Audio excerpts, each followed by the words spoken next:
that sucked. There you go. Outstanding.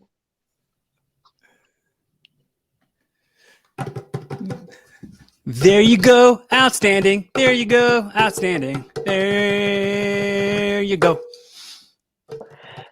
What's up, buddy? Dan Webb. Perfectly misfits. Yes, sir. Perfectly misfit. Perfectly misfits. Check it out. Here we are, hanging out. 231, involving with Corey Castle. Welcome. Outstanding. Very much. How you welcome. doing, buddy? Good, man. I mean, I have to tell you, and I've told you this before, but we've developed such a friendship where it's like, it's got that, like, kind of the way the stuff that I like cherish about my friendship that I have with Aaron Gainey. I mean, he's been gone for like 4 years. I miss him every day, but the kind of friendship that you and I have is very similar to that. It's very similar also to my close friendship with Anthony Bruno, who I'm about to have on the show next week. He's a real close friend. He's dating my sister, so I call him my brother, but he's yeah, maybe one day. You want it all goes right. Well, you know, I got like 4 sisters, so yeah. Well, only I think none of them are single, so darn. Damn it! You're SOL on that one, buddy. I'm good. I'm good. The current girl I'm with is pretty amazing. I'm totally just riffing, dude. It's just a bit. I know. we have had so many deep, awesome conversations outside of this podcast. Yeah. Since we met, like a month or two ago. It's been a while. Wasn't it longer than that? It feels like it's been longer than that. Maybe. Dude, it feels like I've known you half my life. Like we've had like crazy deep conversations all the time. It's nice. Yeah, I mean, you're in my like ideal conversations. So like when I do on the podcast, I say you're going through stuff, you need a friend, you need to talk to somebody, reach out to me. I have no problems doing that. And you're like the dude that calls me on that. And you're like, yeah, I'm calling you. Yeah. Especially recently and all this other shit that goes on in life. Like, yeah, dude. And when I have shit going on too, like my co-host on my podcast, Perfectly Misfit, we go live on Facebook on Thursdays around 8, give or take, generally. And then you were like, get in there at 8, and I went in at 8, and you weren't there, and I was like, and I just like was we're fading again. We're perfectly misfits. Like we right. You never promised anybody you were going to be perfect. Nobody ever should. Yeah. No, we're misfits. Fuck it. But no. Like, fuck, man. Like, yeah, we just have great conversations all the time. So, yeah. I lost where I was going because you keep looking down at your phone. Who are you responding to text messages to? Just don't worry about it, dude. Don't worry. Is it somebody that I know from, like, I don't know, maybe a recent podcast or something? I don't know. What? No, it isn't. I said don't worry about it. Did you hear me say don't worry about it? I do, but I know you enough that I'm going to call you out on shit because I think this is how we are friends. Like, we're going to call shit out. So I'm aware of that already.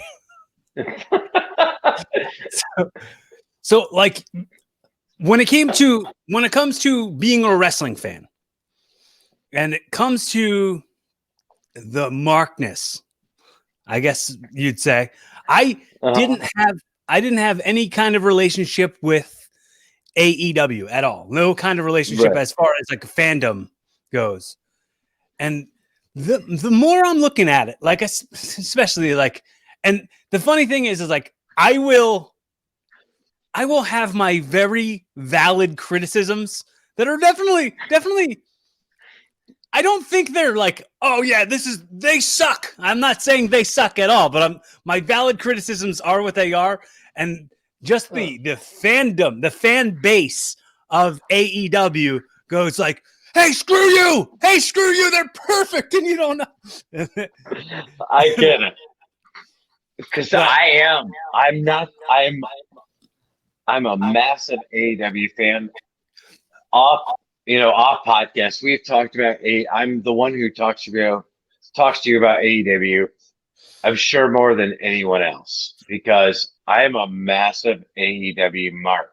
Mhm. I'm a wrestling mark in general since I was a kid. And we got introduced by, again, my co-host Renee Encarnacion, who I served with in the military. I love him to death. When he found out you're an indie wrestler, he was like, dude, you got to meet this guy. And I was like, fuck yeah, because wrestling is like, I, I don't know, like, whatever. Kayfabe, like, it's fake. Everybody can say it's fake, but like, you fucking really get hurt in that shit. And I've seen it. Like, you see it on video and shit all the time. But anyway, fucking AEW, dude. All right. So it is a way faster WWE. Like, all their matches, like, the selling sometimes isn't as well, depending on who it is. But, like, you got dudes in there like Cody Rhodes. All right. Cody Rhodes is like the generation after me, like fandom, like in a way. And don't, God, don't take this so far as me like being like, Cody Rhodes is like, fuck. All right, hold on. Cody Rhodes is AEW's Hulk Hogan. Okay. Like, but better. Like, because Cody Rhodes can make anyone look good, and Hulk Hogan could only make himself look good. Fuck you, Hulk Hogan. I loved you when I was a kid, but you realistically sucked as a wrestler. Let's just get it right. And then you have, let's acknowledge different time, very different time. oh my God, very different time. No leg drop. Yeah. That's a finisher. Yeah, no. It was though. Andre the Giant put him over. Greatest wrestling match in my lifetime when I was a kid. Still to this day, I marked the fuck out for that match. But anyway, Cody Rhodes is, like, in my opinion, AEW's Hulk Hogan. He's one of the bigger names in America in that company. Kenny Omega in general is the biggest name in that company. Just from mainly his shit in Japan. And the Bullet Club put his ass way the fuck over. And then the Young Bucks are in it.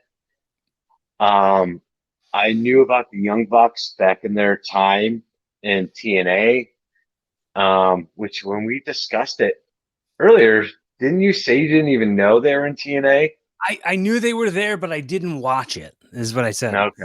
I remember they were. It was the Dixie Carter era. I remember her bringing them in and then like making a big deal about announcing that they were coming in.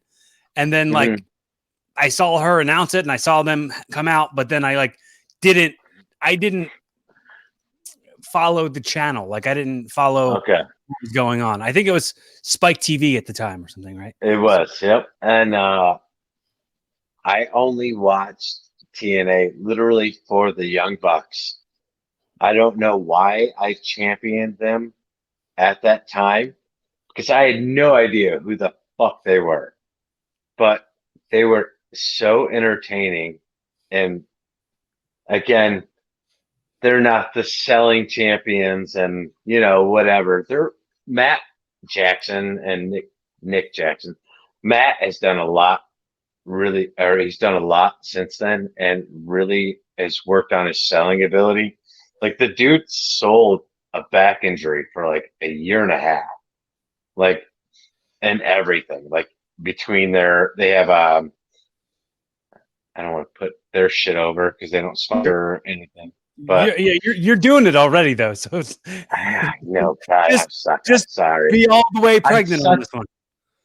So being the elite or BTE on YouTube, they have a YouTube channel. They do all these videos and whatever. I watched that since like episode 20. Like, What is it up to now? God, I have to look at the latest one, but I know it's over the 300s. Okay. Like, it's been around for a long fucking time. Mm-hmm. And yeah, what's really cool about AEW is like they take like shit from BTE, the storylines that are in BTE, and it gets pushed into AEW as well. So it's just like more ways for fans to interact and stuff. But I like that more than WWE's Vince McMahon booking everything, and like it just gets super stale. And it has been for a long time. Except when Finn Balor, like the last time when Finn Balor won the championship and dislocated his shoulder versus Seth Rollins, that was like the last time I was super excited to see WWE. Now that Finn is back down and not down because NXT is like now like a major, like it might as well be another major brand of the WWE. Mm-hmm. But I sincerely think that AEW or not AEW, WWE should like do Raw, SmackDown, NXT as far as like like when they do like Survivor Series, and they're like, oh, it's for bragging rights. It should be like and I've been saying this on Wrestle Rock for years, where I say it should be like if AEW or if NXT were to win a match at Survivor Series, then they get Raw. They get a time slot on Raw. Raw becomes NXT Raw, or like it's just NXT roster for the 3 hours of Raw, or it's NXT roster for the 2 hours of SmackDown, or SmackDown takes over the whole week of TV that week, so it'll be SmackDown has Raw and NXT, or like I think that would be a real cool like way to raise the stakes in something as far as like brand supremacy, I guess. Right.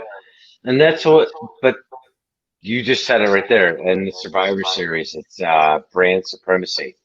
And Raw always comes out on top no matter what. Like Raw always wins. There's been like a long time ago when SmackDown came out on top a couple of times, but that's like so few and far between that it just kind of sucks. Like watching Survivor Series that the Raw teams are going to win the most matches, and it's just what's the point of watching it? Yeah, it's like watching Tom Brady's football team, whatever that is. Right. You know they're going to win. Yeah, they're going to the Super Bowl. Yeah, you knew it. So, yeah. But so my opinion on the AEW brand, and I say it to you, and I know you've kind of like tried to debunk me real quick on saying it, but I always say they've got too many people. They got too many people. They have too many. They don't have enough time for everybody. They don't have enough time. Like they shoot. Like this pay-per-view is filled with tag matches, and they don't even have real tag teams in it. Like the real tag teams, like FTR or whatever, they don't even have a match. Like No. the Lucha Bros are in a match that isn't a tag match. There's like there's like 7 other tag matches, and none of them have like actual tag teams in them. All right. So I will argue a little bit on that aspect alone. The Lucha Bros not being a tag match, that's fine because they're in a ladder match with 5 other people. And that's 2 of the 5. You get 2 of the best high flyers right now, 2 of the best people who should be in this ladder match because they have the advantage of the fastest. I'm talking about Ray Phoenix and Pentagon Jr. What's his name in AEW? It's Pentagon, whatever. But everybody knows him as, I mean, well, not everybody because you didn't watch Lucha Underground, but Pentagon and him are in this, and fucking Luchasaurus is in the ladder match, which is a whole nother aspect. Lance Archer, the Murder Hawk. That's 1, 2, 3, 4. Who's the fuck? I can't remember the 5th guy. But then there's a surprise guy at the end that they're not gonna announce until. No, it's not gonna be Paul White because they already announced that Paul White, aka Big Show, aka the Giant, Mm-hmm. you know, he's already announced as in the company and is going to be doing a Monday night YouTube show as an announcer. This is like you're saying there's not enough time. There's going to be AEW Dynamite 2 hours on Wednesday. There's already announced that there's going to be another TNT show in 2021 soon on another night. I don't know what night yet. And then they're moving Dark to Monday night at 7 o'clock. And Paul White, aka Big Show, aka the Giant, is going to be one of the announcers on there. So they have 3 shows, and like I said, we already have, AEW Dark that goes on YouTube live at like 7 o'clock on Tuesdays. So there's more than enough shows for people to get on. And those shows that aren't on TNT, that aren't on the cable network or whatever, they spotlight all the younger guys that don't have the notoriety and get aren't up. directed workers. Aren't they don't work for the company. They're just independent. Well, most of them do, though. Most of them do, and then if they do well on there, they sign them straight from there. Like The Acclaimed, they came from there. I'm not a big fan of them, but they're okay. Devon Dudley's sons got signed from Dark, but it's also Devon Dudley, like whatever, like it's a legacy kind of thing. There's a lot of people that got signed from AEW Dark, but obviously they have a little bit of pull from other people. Probably they have the right friends in the right places. I don't know how that works. That's why you and I are friends. You just said it exactly. Like everything is seemingly, I mean, criticism, sure. Let's take the criticism as what it is. Everything is like somebody's friend or somebody's family. Somebody, like the nepotism and the favoritism is like so blatant. Please, absolutely. Don't take me the wrong way. I'll be your friend if it's going to get me a spot. But at the same time, I don't want that spot to be in a 10-person match where I can't highlight my gimmick or get my character over. Like I don't. I've left companies because I'm tired of being in scrambles. I don't want that. Right. Like, it seems like a very big waste of like of character development time, because like Right. you're not as memorable if you're just a blurb in like just seconds of like you get your shit in and then you get out, and then another Right. person gets their shit in, and by the time that person's got their shit in, people forgot about your shit that you were getting in. Right.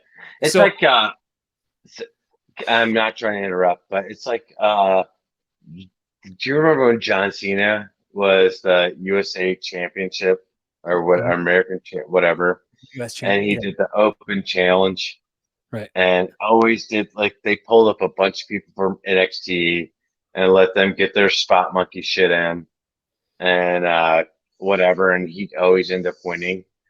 Well, Cody did the same shit with that. They have the TNT title.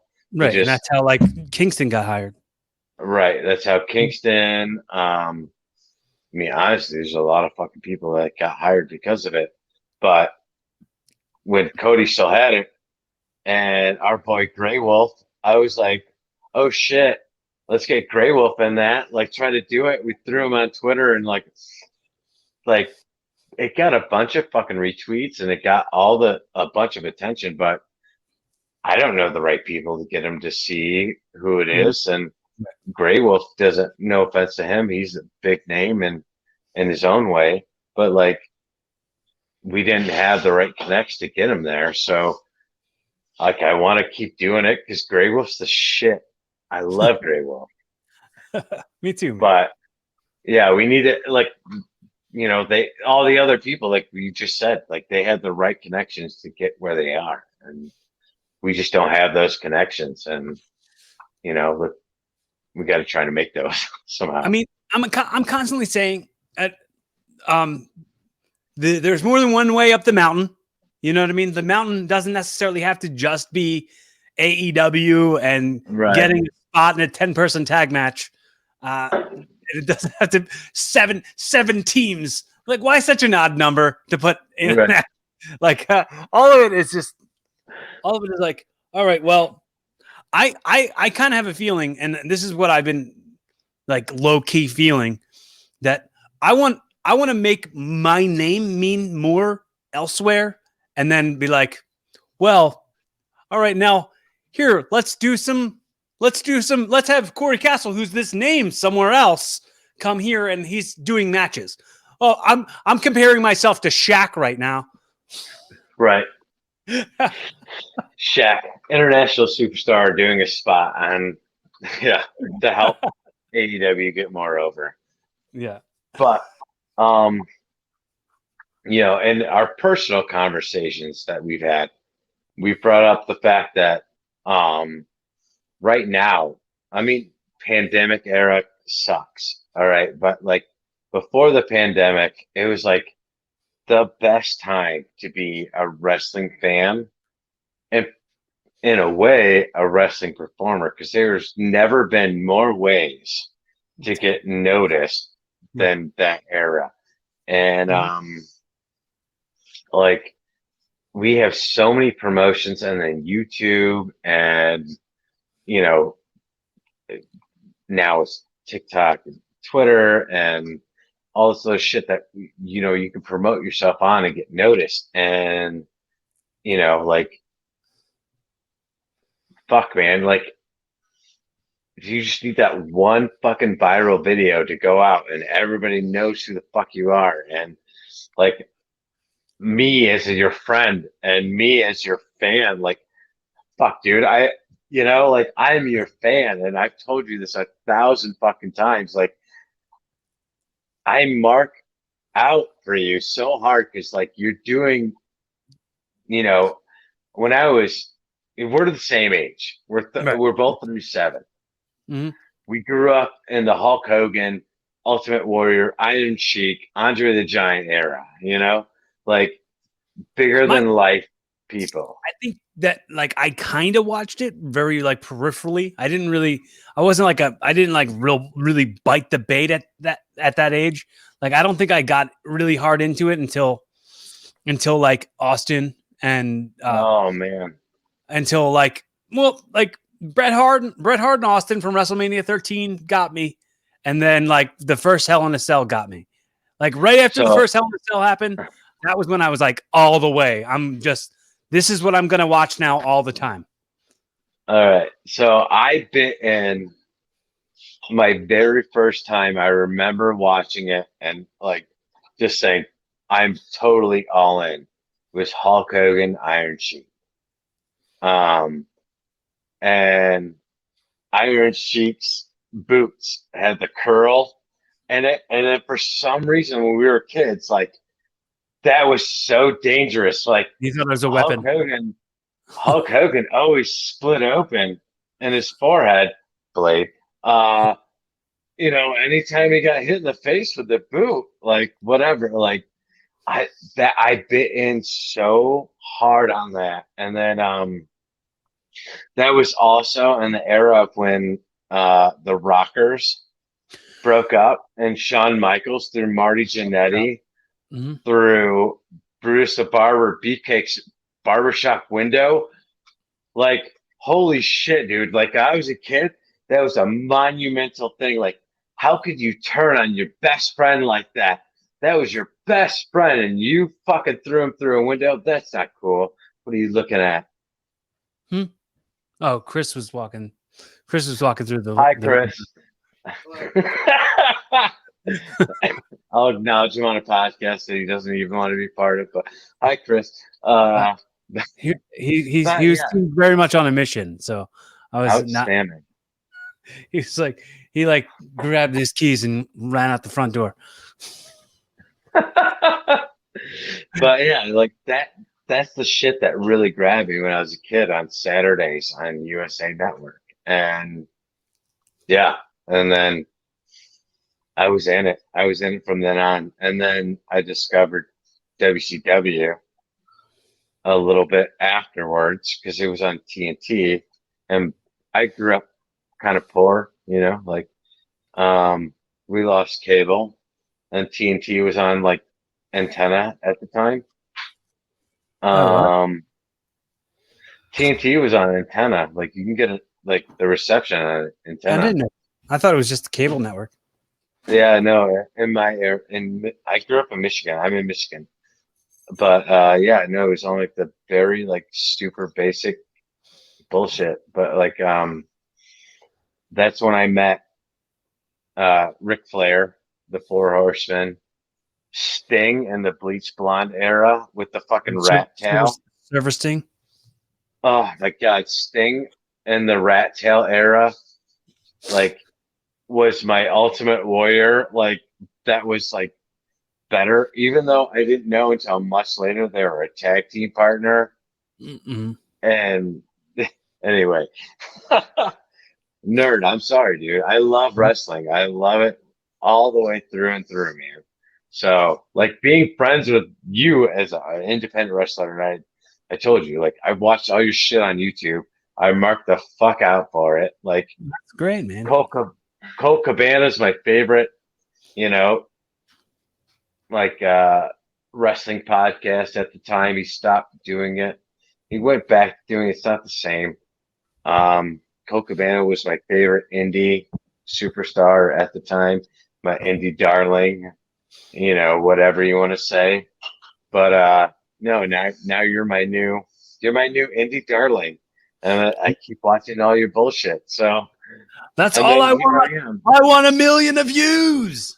And then here I am on your podcast, and I'm sitting here like fidgeting like crazy because I'm marking out the whole time I'm here because I'm like, Well, and then I like think about it, I'm like, why am I marking out? We're already friends. Like, why? I'm like such a big fan, and I'm like sitting here going, I talk to him on the phone regularly, and we talk about a lot more deep shit, and then we're on this podcast, and I'm sitting here like, I don't know what to do with my hands, like, like like Ricky Bobby. it's so, yeah, dude, it's so fucking funny, and I just caught myself doing it like as I was talking about it.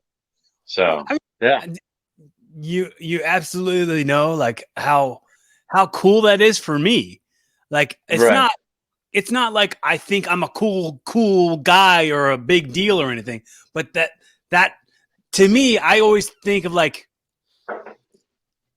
if I could be that, if I could have that experience that you're having, like I could know how cool that is. And I would, Right. I, I, I very much have a very similar thing for you. And I say it to you all the time where it's like the shit that you've done and the sacrifices that you've made for your life and the decisions that you made that took you on the path that you've been on and brought you back into somehow full circle to like meeting me. That's neat. I think Right. it is all that is a super cool thing. And the fact that you like know all this stuff and you did your deep diving and that's fascinating to me. And You know what my favorite part about all this shit is? I'm fidgeting again. Uh, such a wrestling mark. My youngest son also is a wrestling mark. Um, he started off in WWE, and anytime they came into town from like age 5 until kind of recently when they stopped, but I took him to every show on. I told you this on our personal talks. Is like on his 5th birthday, they did a show in Grand Rapids, Michigan. Shout out Michigan, Grand Rapids area. Uh, I took him there. We made a sign that said, I was right on the guardrail. I said, it's my 5th birthday. Give me a 5. And not one superstar the whole time, you know, gave him a 5 at all. Right. Mhm. The Usos at the time, they're the, they, when they were doing the face paint shit, gave him a head nod and a wave, super cool. He marked out.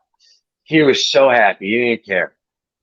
And then it was during the time when Dean Ambrose was feuding with Bray Wyatt, and they had a dark match at the end of the show. They had like a, a match. Dean Ambrose won, came out, celebrated with everybody, came over, grabbed my son, gave him a high five, gave him a hug, and like, dude, it was like, and Dean Ambrose, aka John Moxley, he from then on he was my favorite. Like, fuck everybody else. Like, I didn't care what happened. He made my son's like birthday and like made like I was the coolest dad in the world for like about 4 years after Yeah. that, and that was awesome. And I like Moxley. I know you're not gonna watch. I hope you watch this. I hope you do. So Moxley, you're the shit. I don't know. I know you're friends with him somewhat. Very peripherally. Because we talked about this several times. But yeah, no. Like that's the shit. Like that's why wrestling is fucking awesome. Like he's 11 now, Bryce, my youngest son. He's 11, Mhm. and he still talks about that shit. Yeah, You dude. know, That's Our, like you've heard me tell the story where it's like the cowboy when I was a little kid. I remember that for the rest of my life. So I Mhm. for sure understand the like personal connections and the impressions and how important it is to make sure like you have a I want to make sure anybody who wants to invest their time in me has something to take from it, you know? Do you So know what my favorite thing? Like, and this is a super recent thing, a conversation we had. My favorite thing about you is not only just our friendship and the way you treat me and how you treat everybody else, but I called you out of the blue the other day mhm, because Bryce, my youngest son, was in the car with me and mhm. he was asking me all these wrestling questions. And I was like, you know what, dude? Dad has a wrestling friend. He is an independent star. Let's call him and we'll ask him some questions. And we call you, and you were busy as shit. And you're like, hey, I am sorry I don't have time right now, but we made a time and date that we're gonna call you and you're gonna answer all the shit. And you made his day. And as again, I gotta be a cool dad again. Like it was so fucking awesome. Like, you know, I keep talking about being a dad. Like I suck at so many things in life, but like the one thing and like I am so proud of is I do my damnedest to be a good dad every day. Do I achieve that every day? Absolutely not. We all have our faults.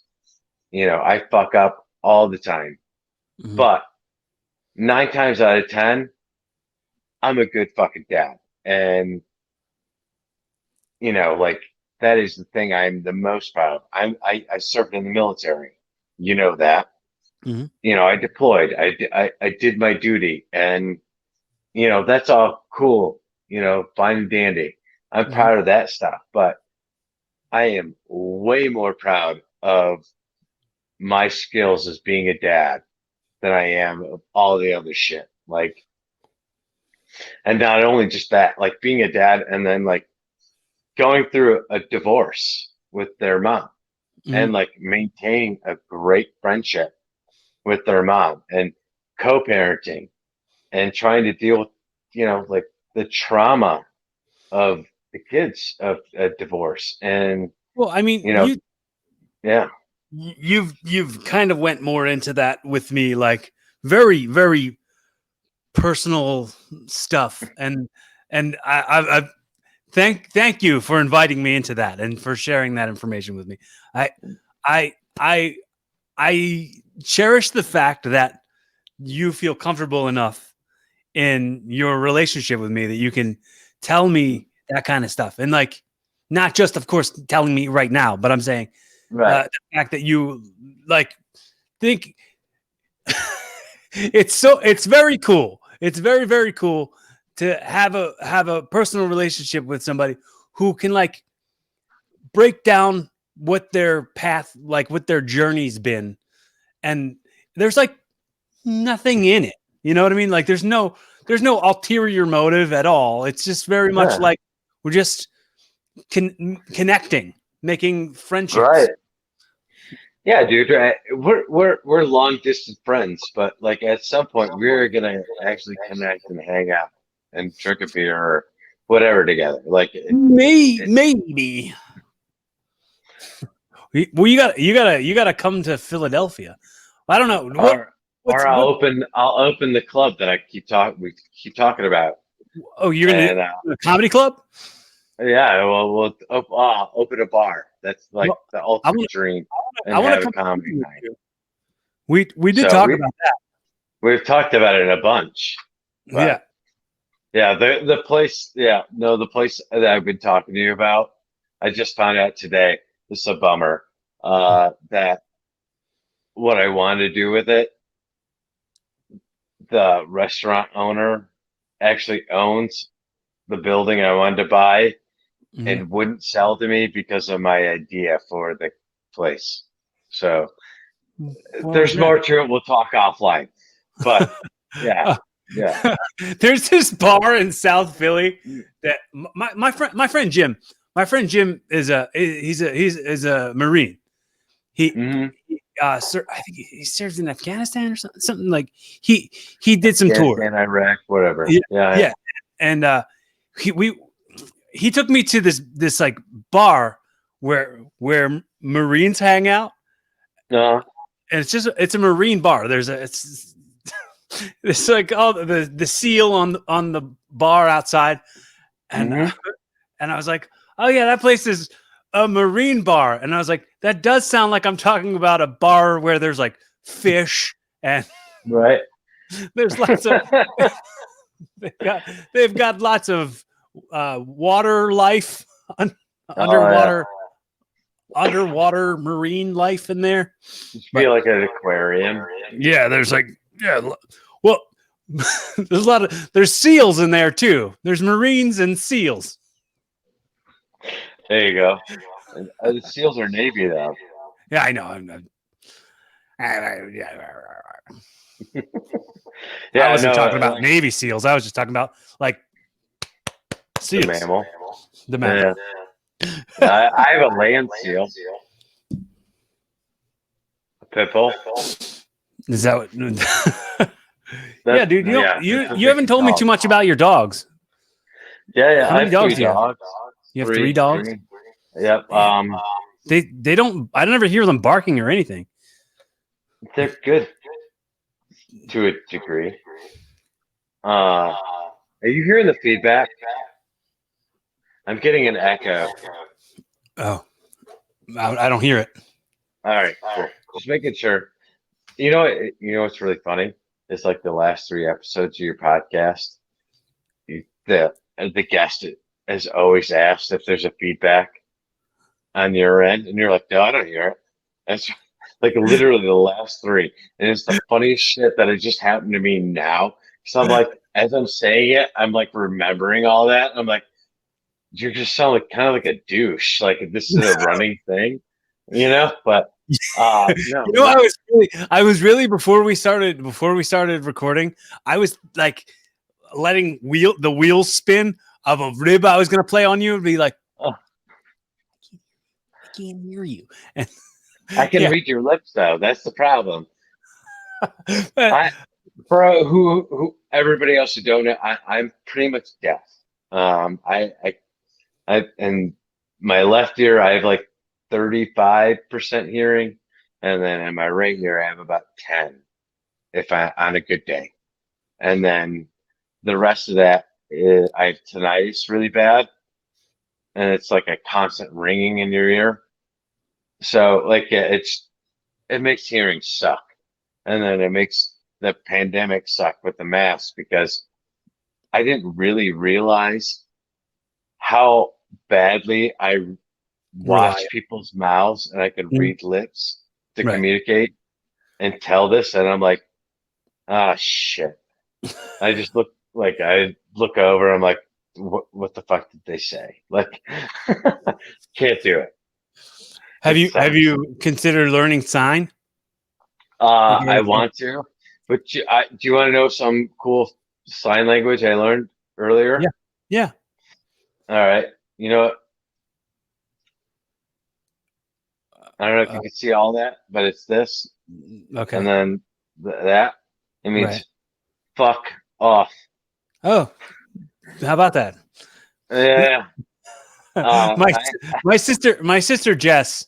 I don't know. You've yeah. probably heard me. I probably talked to you about Jess before, but Yep. she's she's in school for sign language. She's Outstanding. she wants to be an interpreter. That's like a passion of hers. But she's currently getting her real estate license as well. So she's gonna be all types of successful.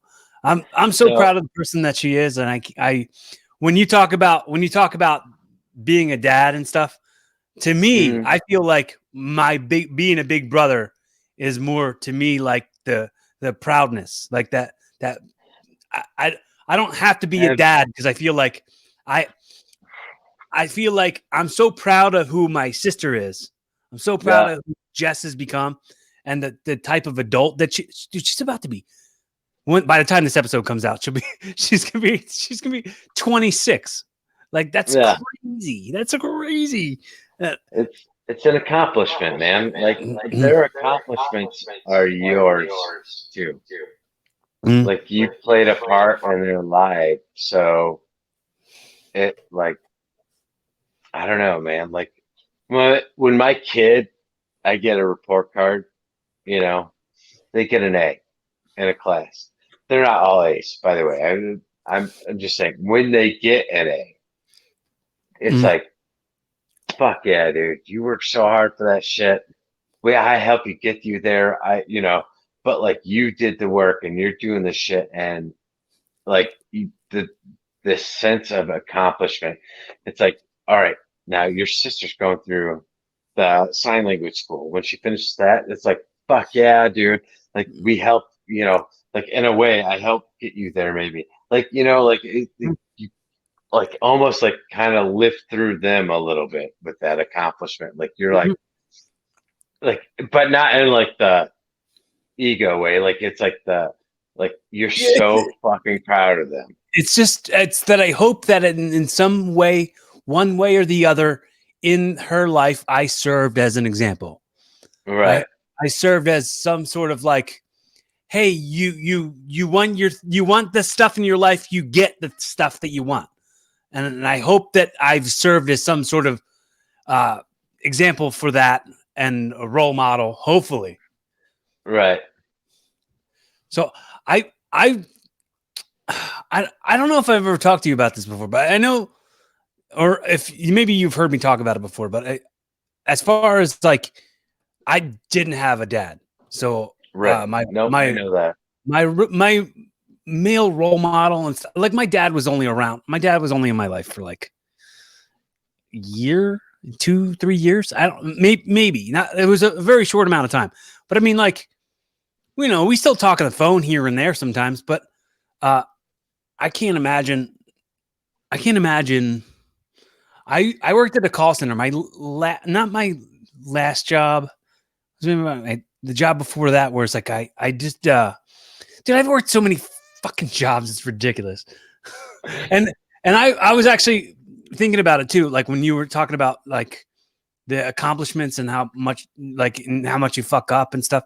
Like I was beating the shit out of myself today, and I honestly, I'm going through it as far as like my confidence is kind of being shaken recently, and I'm like every job I've had, like I fuck up, and I've had so many bullshit jobs, and I've never made enough. I've never made a lot of money. I've never like I just it's annoying. But at my old job, uh, it was a call center for like this medication where parents Hmm. would call in to set up deliveries for their kids' medication. And when dads would call in for their kids, I'd always think about like, man, I know my dad would never do this for me or my siblings. Like that kind of shit would go through my head. I would be like, oh, this like makes me feel like cool for these kids that their dad's like Oh step. man, you just made me feel shit right there because I don't do that because I their mom has it on the Google notifications. I don't. It Oh wasn't my God, designed. you so It you feel wasn't like a dick. designed to make No, you no, I feel it. know. I know. Oh my God, it just hit me right in the feels. I'm like, fuck, man. I thought I was in charge of a lot of shit. Now, God damn it, now I got to do the medications too. No, I'm just kidding. But no, I get it, dude. Fuck. I've told you, like, too, like, I had, uh, shit, since 2005, I've had like 57 different jobs. Uh, like, crazy amount. Like, before my current job, like, 2.5 years, my longest since I got out. Like, when I was out with the military. And the only reason why I was in the military for so long was I signed the contract. And, like, Mhm. you have to do it. Build that eight confidence. years, you know? Mhm. Um, but like right now, like it's still far away, like 4 more months. If I'm at this job for 4 more months, it's 4 years. Like that's the longest I've been at a job. But I also did like a lot of contract work and stuff like that. But I also took a lot of shitty jobs and took a lot of jobs I needed to take to get by at the time. I've had a couple jobs that I've held on to for a good amount of time, but like Yeah, they weren't good jobs. It was just a good amount of time that I had those yeah. jobs. Like from when I was like 16 to like 23 or something like that. I worked at this laser tag place, this laser tag place in an arcade called Hmm. Ultrazone, where Okay. Jess works there. Jess is like the manager now at Ultrazone, and she's been there for like 9 years now. Okay. She's like the big boss. But Outstanding. and It sounds like a fun job. yeah, it was a great. It I just didn't look at pan it out. like, you remember the movie Empire Records? Yeah, Ultrazone reminded me of that. Like it was like a fun super hangout. fun. Yeah. Yep. And then I did overnight stock at a grocery store. That stunk. And then I did landscaping. That stunk. And then I worked as a bowling mechanic for like a year. And that stunk. And Really? Why did that one suck? it was a, it was like, it was just like, I had to like learn the mechanics of all the shit. And I just, it seemed like if the place was busy, every like lane would break down and I'd be the only person there. And it was just Right. like the weekends would be stressful. Like, and then it would be like, I'd have to like request off for shows. And most of my weekends for most of my life have been shows. Your wrestling shows, yeah, So and for me to like work stand-up a job, comedy. what's that? And your wrestling shows and stand-up comedy. Yeah, well, the stand-up comedy that wasn't as much on the weekends. Like I would do like mics during the week and stuff. But Okay. the I think I lost a couple of jobs because of the weekends having to be stand-up or having to do with wrestling, and that's how I lost that bowling mechanic job. It was like they were like they put the schedule out and it was like December 15th was the day. And I was like, yeah, I requested off for this like a month ago. And they're like, yeah, but if you don't come in, you're fired. And I was like, well, I guess I'm going to be fired then because I'm not coming in. Right. And yeah, what did I do after that? And then I worked a couple telemarketing jobs. Oh my god! How the Oh, fuck man. did you survive that? Dude, you know what? I'm really good with people, with strangers. I have a good amount of like pleasantness. Like Right. I can just BS with strangers, and they can tell that like I'm there to help them. So they're like I think every job I had that was on the phone, somebody was always like, man, you love your job, don't you? And I was like, no. Yeah. In my head, I was like, I'm being recorded, so I got to say yes, but like, no, I don't. Yeah, I don't have that people person attitude. I I can be nice, but I don't. Yeah, I couldn't do the tele. But it's also like the ego, not ego, but it's like self respect. Like you get like that. What every 100 no's, you get that one yes, and that always bothers me in sales. And like it's always sucked for me on that. Yeah, I mean, I've never done a sales job really as much as like when I say telemarketing, it was just like, it was like, oh, we're calling about your warranty on your thing. You want to renew the warranty on your thing? Oh, it's already included with the thing that you already bought. Blah. So, I mean, it was most people would hang up on me. I Yeah. mean, but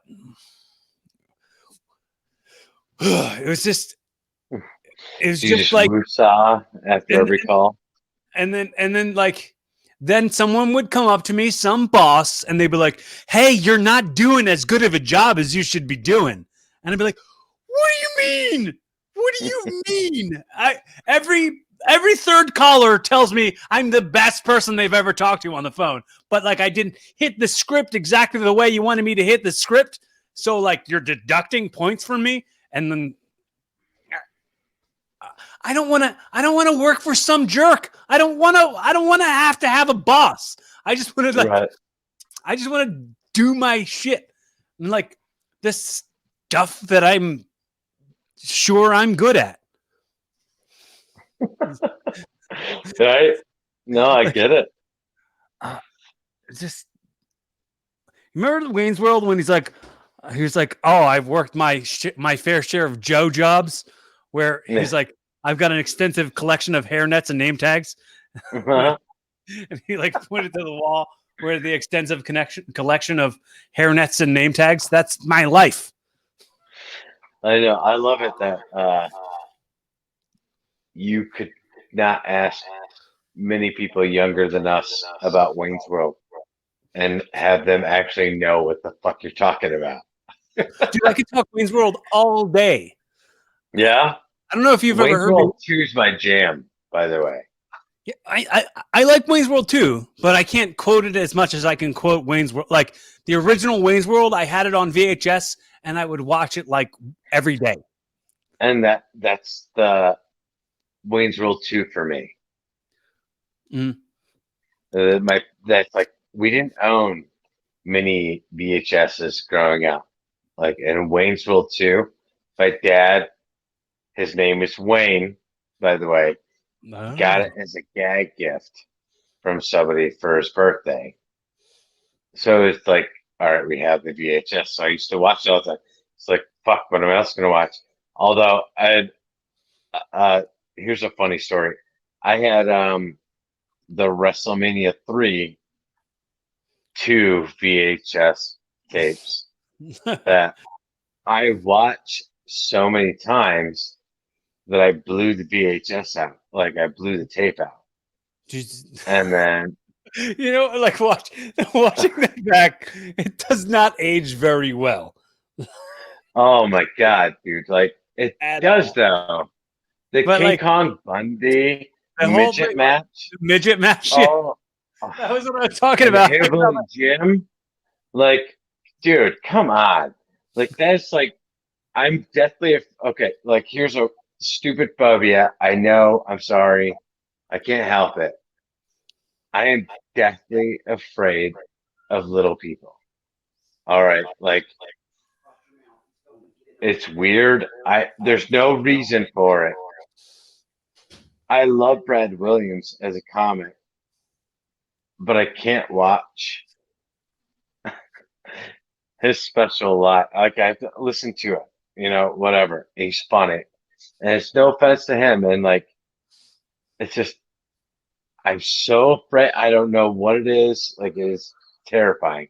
But I think it was that fucking match when I was a kid. Like if I really think back to it, I really think it was the Hillbilly Jim kill King Kong Bundy with the three midgets, like or little people or whatever you want to say, PC.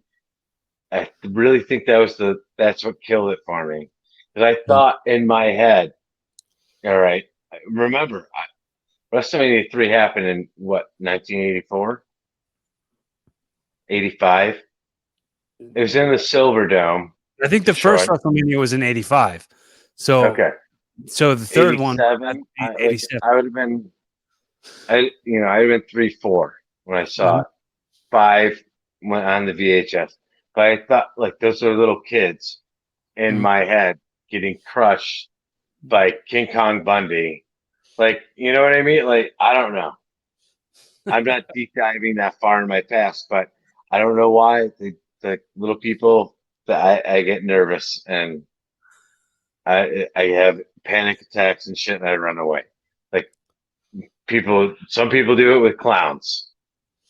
I don't care about a clown. What about Dink? What about Dink the clown? Oh my God. I thought that when I was a kid, I Was it? thought Dink was his son. All right. And like, it was like, again, that's like why wrestling made me justify it, except for Hornswoggle. Like, that was like the first midget wrestler that I knew was a midget because I was old enough for it. Little people, whatever. Whatever. If I'm offending you, I'm sorry. I don't mean it. Little person. Hey, did I And ever tell you? Did I ever tell you? I had a match. I had a match with a little person. He preferred being called a midget. It was a wrestler, okay. a midget Well, wrestler. Hornswoggle wants to be called a midget. Right. So Like- his preferred pronoun, I guess. I mean, it's not a gender pronoun. Pronoun. His preferred identification, his identifier. He'd rather be identified as a midget than a little person. But the match, dude, it was. I fucking lost on the pronoun. Holy shit! Oh, I'm sorry. I'm trying to pull it. Woosah! Like holy shit! The pronoun for a minute. Holy shit! Oh my god, dude! You need to put that in your stand-up comedy. Holy shit! That got me so hard, dude. Well, calm down. I didn't mean to get you hard over it. Ooh. Oh. Well. Anyway, so I was in Ohio, and it was like they put me in like a triple threat match, and it was me and this other dude and the midget guy. And the midget guy was a mess. That's his pronoun. Yeah, that's his pronoun. he had a mask on, and he had like tattoo sleeves. Okay. And I was going like, I didn't sign like up. Quarter sleeves, right? What's that? So it'd be like a quarter sleeve then. Well, I mean, it was his full arm, but it was a quarter length of a regular arm, I guess. Anyway, he goes. So I was like, look, when I came here, I did not agree to wrestle this little kid. And I kept calling him a little kid. And I was like, I'm not wrestling this little kid. Who would let this little kid in the match? And the guy that I was in the match with was like, he's got tattoos. I'm like, yeah, well, parents will sign permission slips for anything. The guy like kept acting like he was just a little kid. Yeah. And I remember that we had a lot of like really fun, entertaining spots. We did a spot where I think the other guy set the little kid up on the top rope, and he went to go superplex him. And I pulled him down. I was like, I'm going to superplex the little kid. And then I pushed that guy off, and I went to go pull him up. And then the guy headbutted me, and I fell off. And I sold down to like where my feet were like in the opposing corner. And okay. Like the trio woe position? But flat on the mat though. I wasn't trio woe. I was just flat on the mat. Like, so my head was like towards where the corner was, but I was flat on my back. And the guy then did a Hurricane Rana off the top to the other guy, like he did a diving Hurricane Rana, and the guy landed where his head was like perpendicular, like so. Here was his head, here was my head, and we were like this. And then the guy pinned him, and he kicked out. And he kicked him out, and he landed on top of my chest, and it was a pin me, and I kicked out and put him right on the other guy's chest, and it was like pin 1 2, pin 1 2, like we just like we're back and forth for a triple A match, right? So anyway, so later on, I'm doing stand up in this area. In this area, the Philly area, I was at some random bar in Glenside, PA, and I did a joke where I said, I was like, I've always really wanted to meet like a really shady, like drug dealing, lying midget, so that I could then look at him right in his eyes and say, "Listen, pal, I trust you just about as far as I can throw you." Right. That was it's not even a very good joke. But I get it. But it's a good joke, but it's not. Yeah. No, I get where it's going. But not hard. then then I get off stage and I like go and I got paid in like chicken fingers that day. So I was just eating the bar food and someone comes up to me and she goes, "You were really funny. Your jokes were really good, except my son's a little person and I didn't like you using the M word." And I was like, "Oh, I'm sorry that you're upset about." She's like, "Oh, he's a comedian." And I was like, "Oh, okay." Like, and I was like, "Well, I'm also a pro wrestler." And I was like telling her the story about this guy who I wrestled and how he preferred to be called a midget because he knew that he was an attraction in the entertainment business. He knew he wouldn't be as important in the wrestling business had been for his like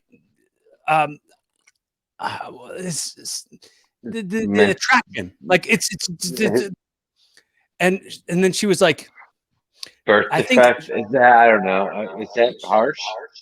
I think she didn't take it very well. And then she was like, I think she doubled down on being upset. and she was like, she totally carried out on you. Mm-hmm. And then she was like, "You know what? I'm gonna tell my son about you. I'm gonna tell him that I liked you." And then I get a message from the midget, the little person actor who was on Seinfeld. He also played Splinter in the Michael Bay Ninja Turtles movies. That little person, Danny Washburn. He's a comedian and an actor. And I was like, and he was like, "Hey, yeah, my mom said she saw you. And I just want to cement how, that hate speech." I was like, I don't hate you. I don't hate you at all. And I'm not trying to enable others to hate other people. I think I get it. Like you wouldn't be what you are if it wasn't for that attraction that you are. Like you've got a special thing. It's neat. I like it. And I was going back and forth with this guy, and I was like, "Yeah, I'm not even going to waste my time anymore." But I did a little bit more research on it, and he was doing some interviews and stuff, and he was saying some stuff that was not. It was not very nice. No, hopefully not about you.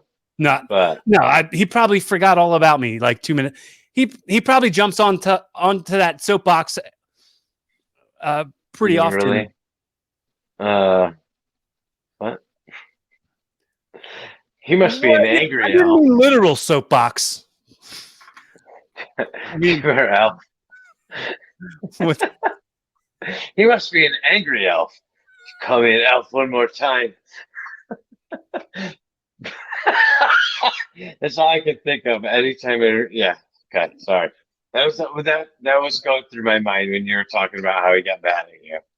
Yeah, it's very much like the intention, and I sincerely get it. Anybody who ever feels like they're oppressed or segregated against or any, I feel for them. I certainly do. But like, you don't have it worse than everybody. Like other people have got it worse. I mean, and it's not a competition. Like, it's not a competition for who's got it the worst. But I mean, everybody's got their own struggle to deal with. And it should really it should be like kind of judged by intention, and it should be judged by like sincerity and and character. Right. Like, no. When I'm on, I think Joe Rogan has a lot to do with it. Joe Rogan has a thing when he's like, "Oh, I'm definitely not going to lie to you, but I might because I'm on stage and I'm fucking around. It's my job to sit here and joke. I'm joking about stuff. Like I don't mean everything. Rocky Mountain High. Yeah. Yeah. Oh my God. Yeah. We both mark out for Joe Rogan. We, yeah. We quote him quite a bit together. It's so much fun. Yeah. So, uh, so audio time travel. So two more things. Hot dog and a handshake. I'll send you off right into the sunset. You can go to bed. I know it's like it's getting late. Midnight. So on the record, the things that would go through your brain that you'd want to have your kids listen to in as adults. What's the message that's going directly to them? Oh man, it's really funny because we talked about this like before we started the podcast. We were chatting, and I'm like, dude, I know how we end this, and I have this exact what I want to say, and then no, now I'm gonna go ahead and forget, but not somewhat. You know, uh, if I'm gonna talk to my kids in the future, like Bryce, Aiden, my kids' names. You got they, you guys already know I love you with all my heart, and I am proud of you, no matter what your lives turn out to be.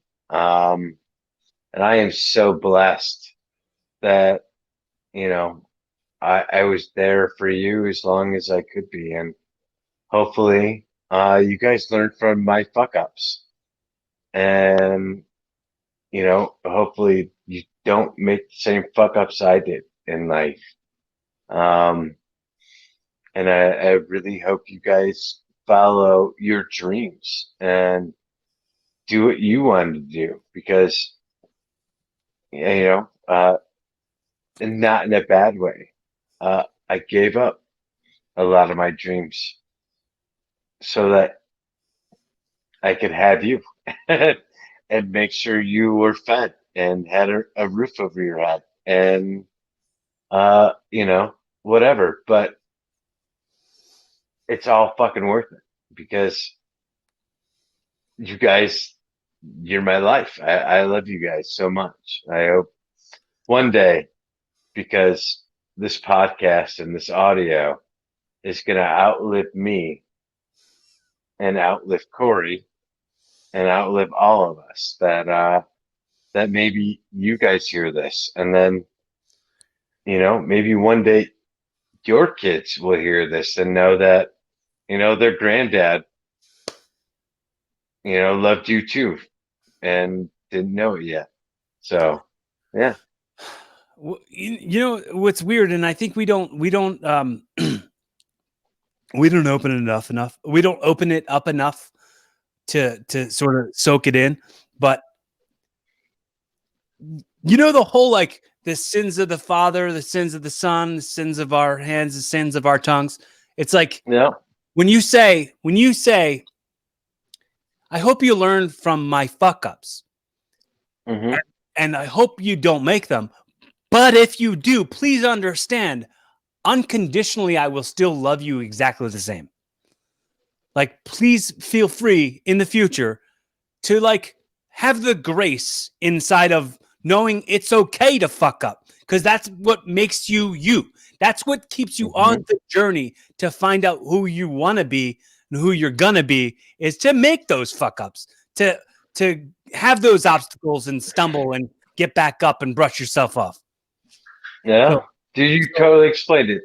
That's exactly what I meant. So yeah. I love it. Dude, I love it. Thank you for breaking that down further. That was amazing. That is 100% in my mind as I'm saying that. That it's really funny is my dad said the same shit to me before I left for basic training in the army. But the same kind of stuff, like, hey, you know, he didn't use the vulgar language, because he's super devout and You know, I'm not. But it makes me think of a thing that my father used to say to me, and I didn't think of it until just now. I haven't thought about it at all since I was a kid. My dad used to say, I know what you're thinking because I was you. mhm, My dad would say, I know what goes on in your brain. I know what you do. I know what you think because when I was a boy, I was what you are right now. And I haven't thought about that since I was 12 years old. My the used to say that to me and be like, and I should have brought that up to him when I had that last conversation that I had with him when I was like, dude, think about how weird it was for you when you were a kid. Like, and right. so You like, weren't there for me, like right, like, to a degree. No right. So, offense. I'm not trying to bring that up. mhm. Yeah, but it's very much like I think the conversation was going back to.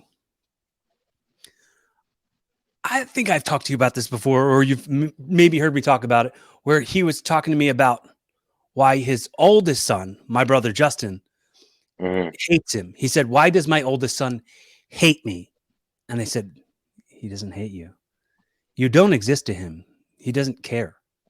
Like he's right, already canceled your existence out. He doesn't care about you. He doesn't care enough about you to hate you." And right. he was why? He was saying why? And I said, "Do you remember how hard it was for you when you were 12 years old? What was your dad like?" And he said, "Oh, he was a vicious asshole." And I was like, "Okay, now picture that, and now think about you don't know what you don't you know you're different than everybody else, and you know that the difference that you have is something that your vicious asshole dad isn't going to approve of, and he isn't going to like, and he might not love you anymore for it." And he was like, "Holy shit, I didn't think of it that way." Well, I know you because I was you. Right. Right? It just Yeah. go full circle there. Yeah. Yeah. No, dude, the fun part and the worst part about being a parent in general, mom, dad, whatever, is like you always want, like, I don't know, maybe generally speak, you want your kids to be, better off than you in ways. Like you want to teach them better. Yeah. And The next I generation should try. always evolve to be better than the generation that came before. And I try. And dude, I know I've talked to you offline about this stuff. Like, um, I suffer from PTSD, and you know, PTSD alone didn't make me an angry person. Um, a lot of other shit made me very angry. I yelled a lot, and like I get mad at like the drop of a hat. Like you know me now. Like we talk all the time. Like that doesn't sound like me at all, Mhm. generally. But um, I learned how to deal with the anger, and you know, unfortunately for my kids, younger, they had to deal with some of that. But now it's not perfect, but it's better, and every day I strive for it to be better. And every day I try to evolve more to be better. And, like literally my life motto right now is every day just be better than you were the day before. And, you've learned from your mistakes of yesterday to make everything better for today. And, Can I you know, Can I tell you about something that you just reminded me of that I totally forgot about? I haven't thought about it in a really, really long time. But when I was younger, when I was real young, Mm-hmm. when me and my older brother and older sister were real young, my mom put herself in counseling because she was an angry person, and Mm-hmm. and she would yell a lot, like a lot. She would always be yelling, and I remember like going to bed at night, and in my ears I could hear the sounds of her screaming, and she wasn't screaming. Yeah. But if she hadn't have done that work to correct that, like that could have made me a pretty angry person. That could have Yeah. like traumatized me a lot. And I mean, I I would never like I would never hold that against her. Like, dude, any of us are ill-equipped at any minute. We are so ill-equipped. Like, I couldn't be someone's dad because like I have to know that anything I ever do, like whether I try as hard as I can and I do the best job I could possibly do, there's going to be something that the kids go, well, I was raised this way and my dad fucked me up this way. And I like, I just know that, uh, it sucks. It sucks. Once It you're really, thrust upon it, you don't really get the option to right. like my both. My both my kids were kind of oopses. Like, but I don't regret a damn thing about it. And yeah, dude, it is a constant learning curve. And like if I'm gonna fuck, I really don't hope my parents listen to yeah, when I was younger, my parents yelled a lot, and like they were not my you know they were not great people, but like my dad didn't have a good dad. Right. My dad, like They're products of their and environment we and very ill-equipped. exactly, and Mhm, hence like evolving. We are mhm, evolving from it. Like my dad is 1,000 times better than his dad. mhm. Well, It- fuck, man. If my dad's 1,000 times better than his dad, I hope I'm 1,000,000 times better than my dad. And not that my dad was bad. Like my dad and I right now, like I love my dad. Like God, I can't imagine a world without my dad. Like, and I feel bad. Like not fuck. How do you like my relationship with my dad is something I wish that everyone had with their dad. Like, I like I- if I couldn't turn to him for advice on stuff, like I don't know, dude. I don't know who the fuck I would talk to because, and like no, like that's I'm not trying to it's trigger you. Like important. It's it's like I important wish that that was that way for you. the knowledge and acknowledgement that how much better of a dad your dad is to you than his dad was to him. Like that's fucking leaps and bounds. You know what I mean? That's humongous. Like Yeah.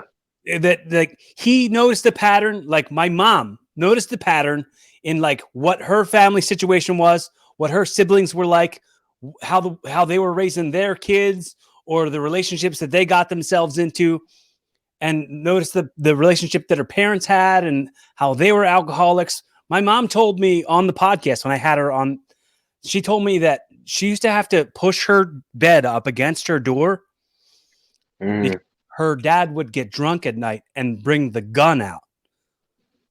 He'd bring the gun and he'd shoot the gun in the basement. And he would come up to the door and he would load the gun and he'd say, "This bullet is named Mary Beth." And say that he was naming each one of the bullets after that. Mary Beth's my mom's name.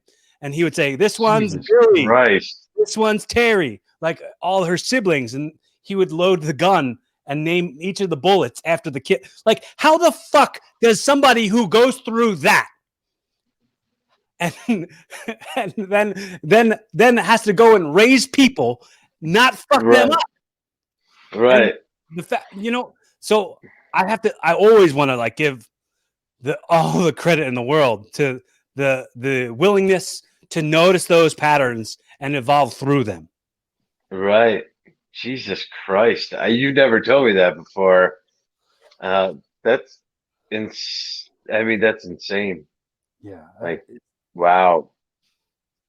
So Wow. Yeah, yeah, yeah. Jesus Christ. I feel bad for your mom. she's an amazing person, and I'm Yeah. inspired by her every day. So um, I'm I gonna know always. every time we talk on the phone, you always, I don't think we've had, I don't know, fucking 100 phone calls, and not once do you not mention how awesome your mom is. Not once. Like I don't, you could turn any conversation, and we talk about, yeah, my mom's awesome. What? We weren't even, yeah. Like, no, you mention it all the time. It's fucking hilarious. I love it, dude. It's like one of the things I adore about you. And like, yeah, dude, like, I do the same shit. I'm like, yeah, dude, my mom's awesome too. My She's a mom as always. I love her to death. She has great intentions. Does she not annoy me? Of course. But, you know, yeah. Inside of that, man, I have to acknowledge that like sometimes my mom annoys me too, and like I have to be careful with how I speak to her, because like Hmm. this is, to me, I go like, I don't, I'm already this old. You know what I mean? I Right. don't know how much longer in my life I'm going to have the moments to cherish my mom. So when I think of the times when she's annoying me, and if I like go like I had Jess called me out on this. Um, I really like misspoke to my mom. I said some shit like she does this thing where she like has ideas, and she Hmm. she throws an idea at you for you to do something, and just because she said that idea, that like you better do that thing, and then Right. she'll be like, well, if you were smart, you'd do this, and I take that like, oh, are you saying if I don't do that, I'm not smart? And like, Right. and I get in my own like questioning my Hmm. intelligence circle that I get into, and like, Yep. and I like I was like, just because you had an idea doesn't mean that's not the thing I'm gonna do. And I said some, and I was like, I was thinking like I could turn this into a bit, and I was like, and I like delivered what the bit was, and it was like, she was like, hmm, all right. And then I got a text from Jess. She's like, she does a lot for you. She like really, really tries hard, and you really upset her. And I was like, oh man, like, so I'm not a perfect son, and I have to Oh, never constantly perfect. acknowledge. I have to fully acknowledge Never that, perfect. and I never promised to be perfect, and my mom never promised to be perfect, and uh, we're we're learning as we go. All right, so I want to make sure I say to you on the record how glad I am that we've connected, that we have this friendship, that we have this brotherhood, and I'm psyched still that this is still just the very beginning of it, and Right. where we go from here is cool. Where it is, I'm excited for it, and I want to make sure I say to you now, timestamp 3/4/21, 3/4/21, that, dude, I'm very, very hopeful and optimistic about the future of our relationship and our friendship, and I'm psyched about it, man, and I'm very, very excited, and it's been a huge pleasure to have you as an outlet and as a friend and as a brother, and I love you. I love you too, man. And it has been nothing but a pleasure to reach out and talk to you about, everything. Like, just another outlet to vent to, and, listen to you vent, and, bounce different ideas and shit off each other. And literally, like, fuck, dude, we talk quite a bit. And then just like in Messenger alone, but like, and then we get on the phone and it's never a 5 minute conversation. It's like no less than a 30-minute conversation every time. Shout out I'm real like, quick to Renee. I gotta say, yeah, 'cause whatever it was like, oh yeah, I was like saying something. I was like, oh yeah, I was talking to Dan, and we talked for like 3 hours or something the other day, and he was like, yeah, I'm not surprised, dude. You talk to people for that long all the time. yeah, dude, it's nice because how the fuck else are we supposed to get to know each other? Like, and the distance, like Philly to Michigan, like Grand Mhm. Rapids, Michigan. It's quite a ways away. Yeah, yeah, right about there. Right. Except the other side of your, we're closer towards this part. Yeah, like we're right about there. So, but yeah, um, but yeah, no, and it's What, dude? never boring. When this stuff ends, the pandemic and the herd immunity happens, I'm so hopeful. I'm so optimistic. I'm so looking forward to being able to come there and hang out, or have you come here and hang out. I want to meet your sons. I want to. I Oh want to. yeah, I want to be an influence in some way that I can be. I'm psyched for it, man. I really am. yeah. The whole goal is once all the bullshit ends to get you. We have comedy clubs, out here. Mhm. Try to get you booked out here. You know, or on your road that you're gonna tour on, that we're gonna try to help you set up, and Yeah. however the fuck we do it, we're gonna do it. It's gonna happen. It's not a no about it. We're gonna There's no fucking ifs. do It's when. it. Yeah, yeah. So Uh, well, I want to do this real quick because we said we were going to. I want to give a plug and a shout out to this company, Oh So Delicious. Uh, the, uh, the profits from the purchase go to ohsodelicious.org. It's run by my friend Jordan Brady, and the proceeds go to the military vets, Ghost Pepper Hot Sauce, ohsodelicious.org. So go check that out and support the military. It's very yep, veterans and veteran organizations is what you told me earlier. So Mhm. not just the military in general, Yeah, but yeah. The veterans, military disabled veterans. veterans, all that other stuff. But it's good to go.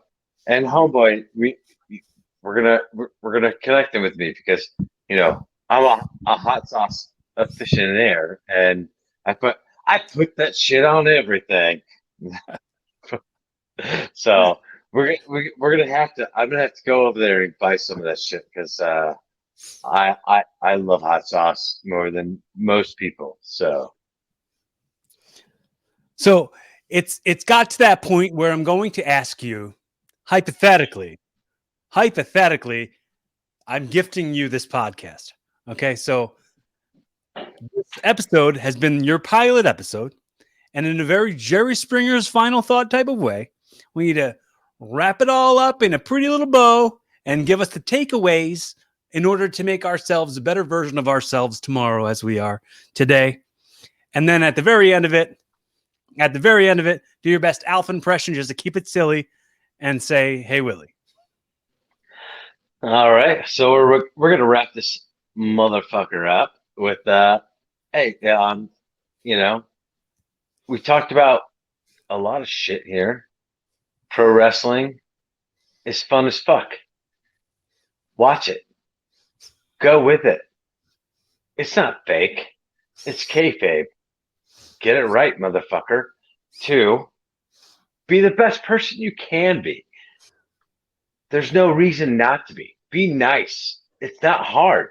Say hi to some random motherfucker you walk by. You can even say, "What up, motherfucker?" Like that's better than nothing. Like make eye contact. Who cares? It's all good, dude. Just all day, every day. Just try to be a little bit better. Be a little nicer. I try not to say the F word every 5 minutes. Doesn't happen every day. Doesn't happen now. But I don't know. I just stop right there. Here, we're not, it's like 30 seconds. I'm watching the clock. I didn't say it. I'm getting closer to 5 minutes. Maybe tomorrow I'll make it. But hey, Willie, we're good to go. That was the best one so far. You say it with everybody, and it's a lie every time.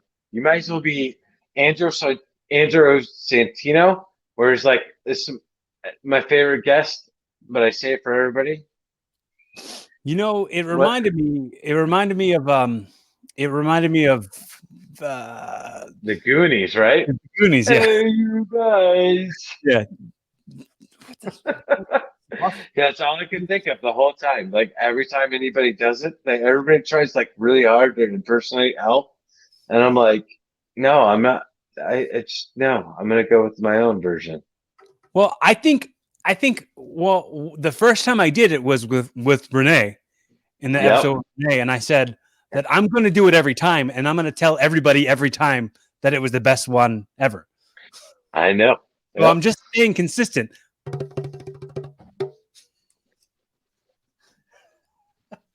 Anybody who's checked this podcast out, if you've given any of your time or your effort, let me let you know how grateful I am, how much you've spent the currency of your effort and your intention and your time on me and us. And if you get a chance, check out Perfectly Misfits. Perfectly misfit. Yep. And make sure you subscribe on the YouTubes, to youtube.com/Corey Castle. You'll get new episodes as soon as I post them. You go on Apple Podcasts or Spotify. You'll get new episodes every single Monday at noon Eastern Standard Time. And I hope, if you feel like you need a friend, if you need some judgment-free conversation, absolutely feel free to reach out to me. I'm not a hard person to get a hold of. If you need some advice, just need some support or whatever, I'm here. I mean, I'm never promising you that I'm going to give you the absolute right answer, or that that I'm absolutely going to be able to help you in what your problem is. But I'm for sure going to make an effort, because if you've spent your effort this much on me, I absolutely owe you. So I'm just asking you to hit that subscribe button if you're liking this, if you're listening to it, and just let me know you exist. Also, I want to really quickly notice that, like, I want to acknowledge my audience in India has spiked like tons. Like, I think almost half my audience is in India. So shout out to everybody in India. Thanks so much for your time and your effort. Make sure you tell everybody else all over the world to check out Evolving with Corey Castle, and we'll make this thing keep happening. Be fun. That's Have safe. awesome, dude. Keep evolving. Ooh.